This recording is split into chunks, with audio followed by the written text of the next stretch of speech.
இப்போ நான் இந்த கையில் என்ன எழுதியிருக்கேன்னு பாருங்கள். 1 இருக்குது, 2, 3, 4, 5, 6, 7, 8, 9, 10 இருக்கா. இது எதுக்கு எழுதி வச்சுருக்கேன் தெரியுமா? 9th டேபிள் எப்படி கையை வச்சு இந்த விரலை வச்சே பண்ணுறதுன்னு பார்க்கலாமா? சரி, ஃபஸ்ட்டு 1 டைம் பார்க்க வேண்டாம், 2 டைம்ஸ் பார்க்கலாமா? 2 டைம்ஸ் 2 9s ஆர் எவ்வளவுன்னு பார்க்கலாமா? 2 டைம்ஸ்ன்னு சொல்லும்போது இந்த 2 இருக்குது இல்லையா, இதை மடித்து வச்சுக்கோங்க. இந்த மடித்து வச்சதுக்கு முன்னால் எத்தனை விரல் இருக்குது? 1 தான் இருக்குது. பின்னால் எத்தனை விரல் இருக்குது? 1 2 3 4 5 6 7 8. இப்போ 1 போட்டுட்டு இந்த 8 போட்டால் என்ன வரும்? 18. 2 டைம்ஸ் 18. ஓகேவா? இப்போ 4 டைம்ஸ் போட்டு பார்க்கலாமா? சரி, 4 மடிச்சுக்கோங்க. அப்போ முன்னால் எத்தனை இருக்குது? 3.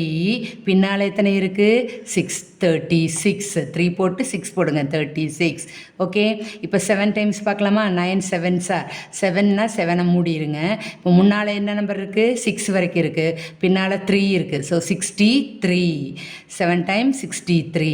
ஓகே, 9 டைம்ஸ் பார்க்கலாமா? 9 9s ஆர் 9 க்ளோஸ் பண்ணிக்கோங்க. முன்னால் 8 இருக்குது. இந்த மடித்ததுக்கு பின்னால் 1 தான் இருக்குது. ஸோ 8 1 81.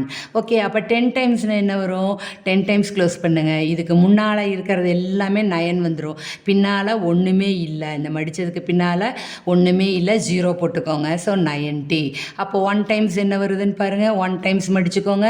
முன்னால் நம்ம ஃபிங்கர்ஸ் எதுவுமே இல்லை, பின்னால் 9 இருக்குது. 0 போட்டு 9 போடுங்க. 9. 1 9 is 9. 2 9s are 1 8. 18.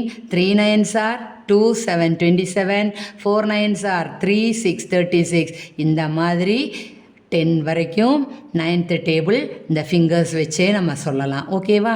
இது உங்களுக்காக எழுதி காமிச்சது நல்லா புரிஞ்சிருக்குன்னு நினைக்கிறேன். நல்லா என்ஜாய் பண்ணுங்கள். விரலை வச்சுக்கிட்டே சொல்லலாம்.